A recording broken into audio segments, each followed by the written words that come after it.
Lifelong physical fitness. Why is it important? Well, the best and simplest reasons are that if you're fit and physically active, you feel good. You're able to enjoy life to its fullest, you're healthy, and you look your best. That's right. When you're fit, you feel good. Fitness and physical activity have a positive influence on your mental and emotional health. When you do regular exercise, your brain functions more effectively, and you're able to better handle stress. Good fitness also helps you to resist fatigue, enabling you to do the things you want to do and enjoy them. A fit person has enough energy to study, work, and enjoy leisure time activities such as sports and games, dancing, socializing, even surfing the net. Good fitness helps you enjoy all activities more because you feel better doing them. When you're young, you may get sick from time to time, but you probably haven't experienced any serious long-term illnesses.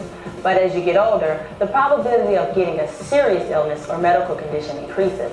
Neither regular physical activity nor good fitness can guarantee that you won't get sick, but they can help reduce your risk of getting hypokinetic diseases.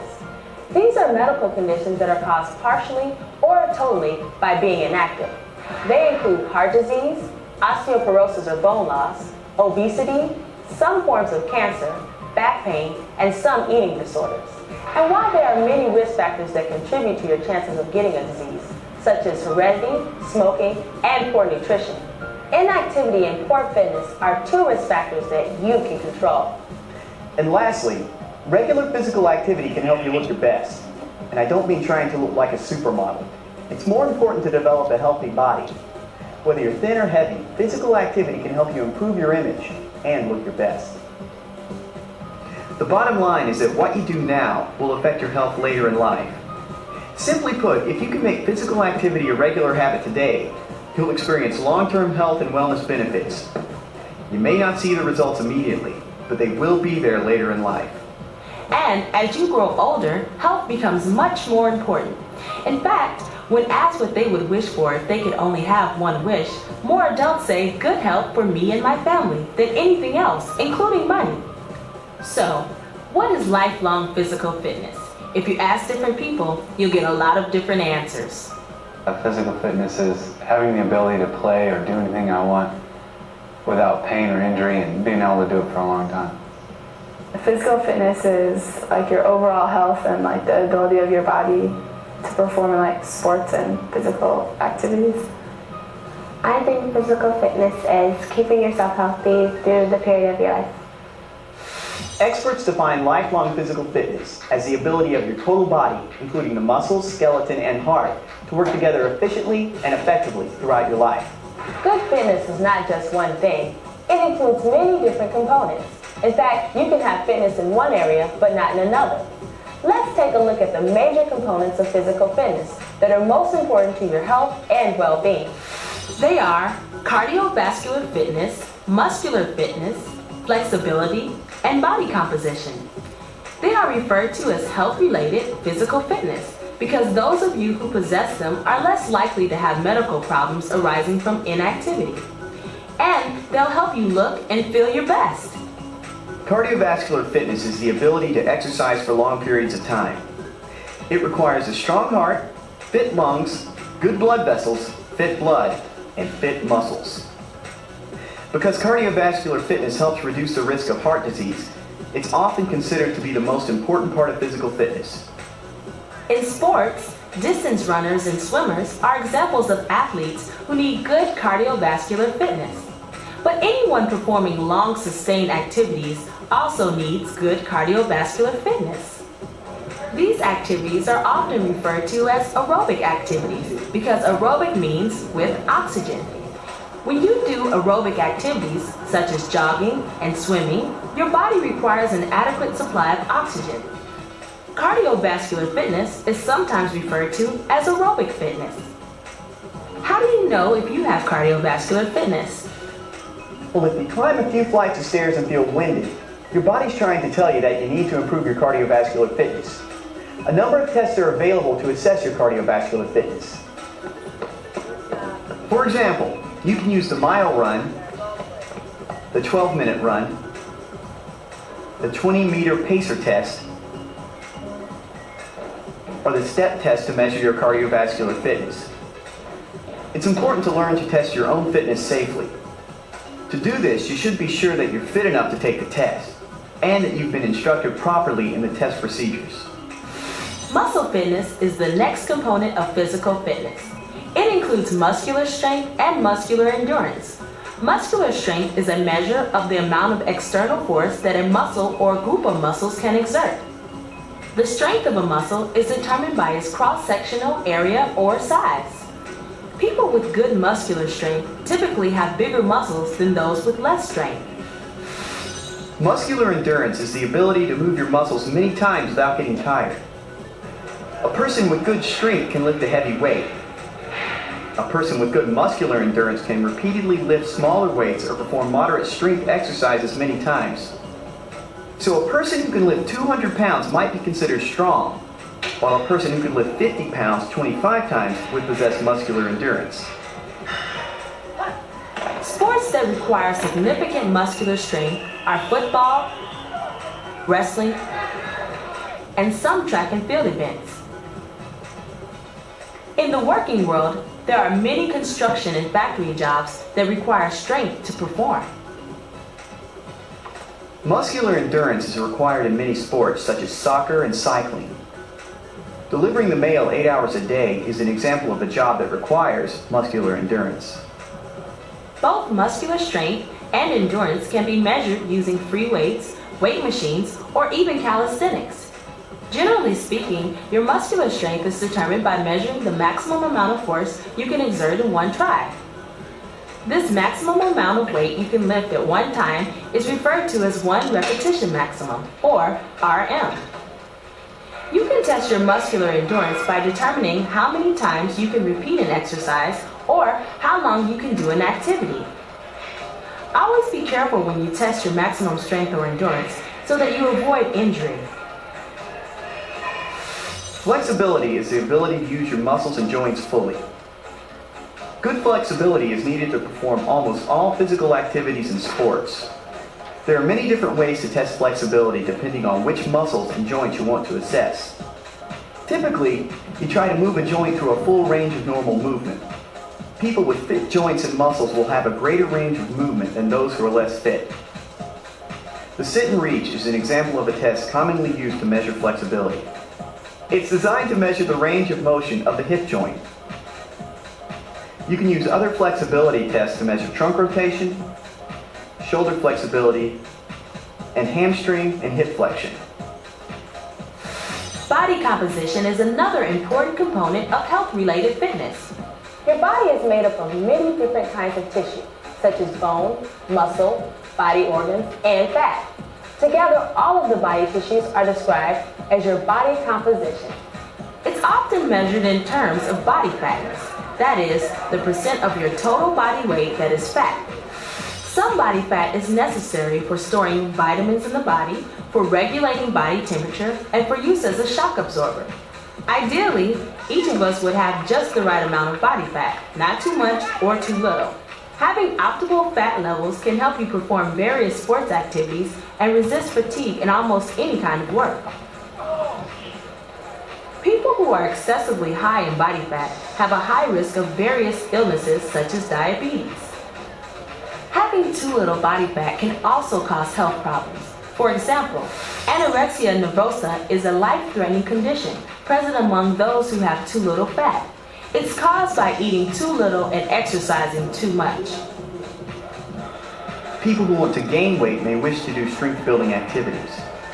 And those who want to reduce body fatness should consider physical activities that use many calories such as walking, jogging, and cycling. A common method of measuring your body fatness is to take skin fold measurements using a caliper. However, there are many other methods of determining body fatness, including underwater weighing, body measurements, and using various machines. In addition to these health-related components of physical fitness, there are other parts of fitness. These components are often referred to as skill-related fitness because they help you become good at sports, rather than helping you directly improve your health and wellness. These skill components include agility, balance, coordination, power, reaction time, and speed. In this program, we will be focusing on the health-related components of fitness. So what type of physical activities should you be doing now? Well, when you think of doing regular physical activity to become fit, you may think of playing sports such as football, basketball, baseball, and soccer. This is because team sports are the most popular participation activities among young people.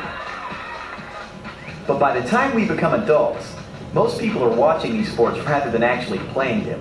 Probably because it's hard to find 21 other adults with full uniforms who want to risk getting hurt playing the game. But there are many different types of safe physical activity other than team sports that can help you become fit. This physical activity pyramid describes various types and levels of activity that you should select if you are to avoid becoming a sedentary adult or a couch potato. Common lifestyle activities such as walking, yard work, and climbing stairs are included in the first level of the physical activity pyramid.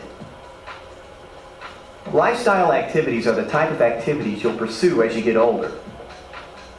A national health goal is to get all people to do at least 30 minutes of moderate lifestyle activity on most, if not all days of the week. And these activities have many things in common that can help you achieve this worthwhile goal. First of all, they don't require a high level of skill. Anyone can perform them without having to spend a lot of time practicing them. Secondly, they're relatively inexpensive activities, and you don't need a large group of people to do them. And most importantly, these activities can contribute to good health and wellness if done regularly. They can be fun, and if you choose to do them with others, they can be social as well. There are two types of activity at the second level of the pyramid. These include active aerobic activities and active sports and recreation. These activities are more vigorous than lifestyle activities. Physical activities like you see being done here are more likely to produce higher level fitness than lifestyle physical activities. Active aerobics such as jogging or aerobic dance are similar to lifestyle activities in that they do not require high levels of skill and can often be done by yourself. Active recreation activities such as hiking or bicycling are also found in the second level of the pyramid because they have similar characteristics. Active sports are good for fitness, but they may be harder to do later in life. People who currently do nothing physical at all should start with lifestyle activities. But it's also desirable to do some type of activity from level 2 as well. The more vigorous activities in level 2 can be done less frequently than lifestyle activities and still provide fitness, health, and wellness benefits. For benefits to occur, they should be done at least 3 days a week. Exercises at level 3 are necessary to build muscle fitness and flexibility. Selecting exercises from this level is desirable for all people.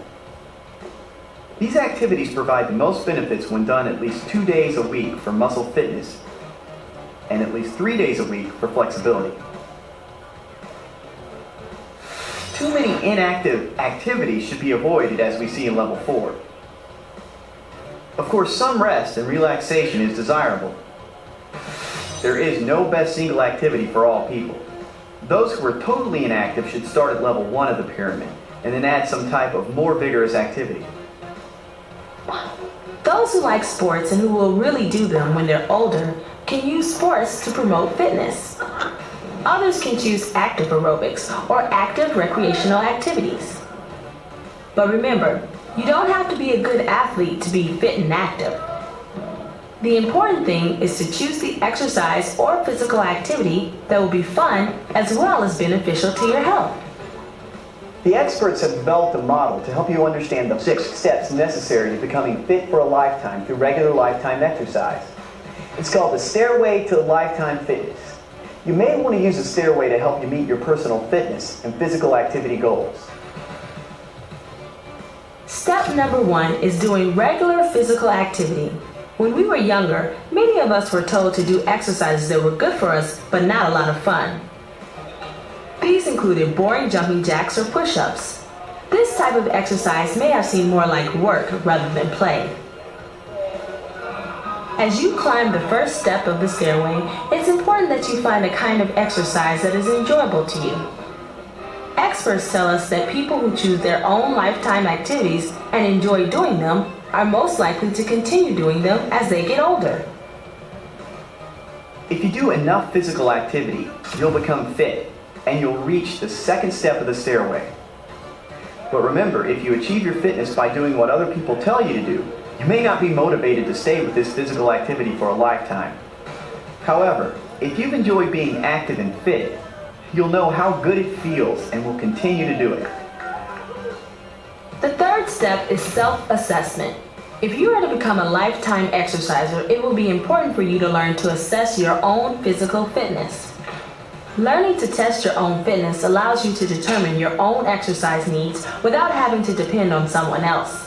When you have learned to self-test or self-assess all of the different parts of fitness, you have reached step 3 of the stairway. What's most important is that you begin now to plan a personal program that you'll really do when you get out of school.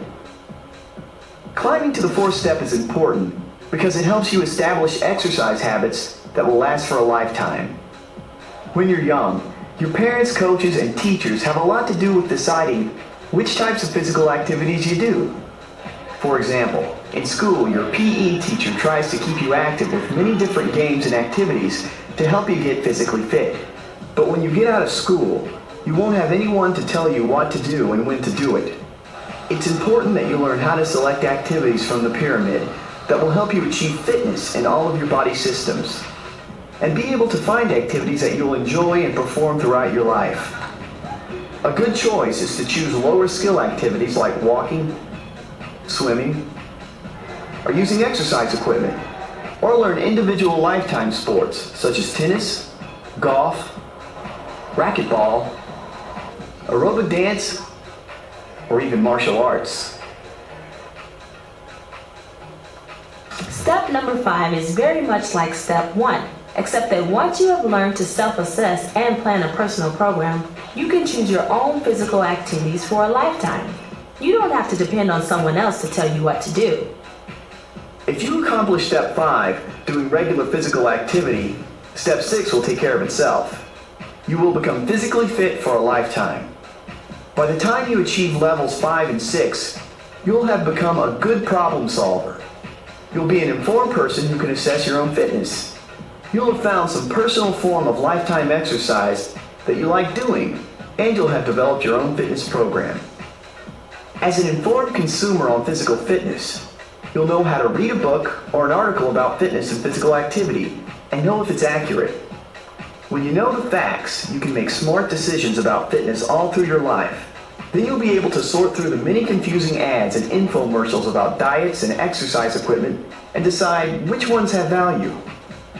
Sometimes people fail to move up the stairway to fitness because of their negative attitudes about fitness and physical activity. They say things like, I don't want to get sweaty because I don't look good. This old belief doesn't hold up today. Most people who exercise believe that looking sweaty and active actually makes them look good. But others say they don't exercise because they aren't very good at sports. It's true that some people are better than others in sports and games. But even if you're not so good at sports, you can select a lifetime activity that doesn't require a lot of skill and still can get you fit. And just because someone is athletic today doesn't mean that he or she will be physically fit in the future. We know that with fitness, you use it or you lose it. If you're not active for long periods of time, you won't stay fit. If you have some of these negative feelings about exercise, you can change them. Start thinking about the positive aspects of exercise, such as it's fun and enjoyable. Physical activity helps you be healthy and look your best. In the end, your goal should be to climb to the top of the lifetime stairway to fitness no matter who you are and no matter what your current attitudes are. We've covered a lot in this program. We've learned that to achieve good fitness, you must be fit in all your body systems because overall fitness is made up of several parts: cardiovascular fitness, muscular fitness, flexibility, and body composition. We've also looked at the physical activity pyramid and have seen the various types of physical activity that you need to do to become fit, ranging from everyday lifestyle activities such as walking to the store and washing the car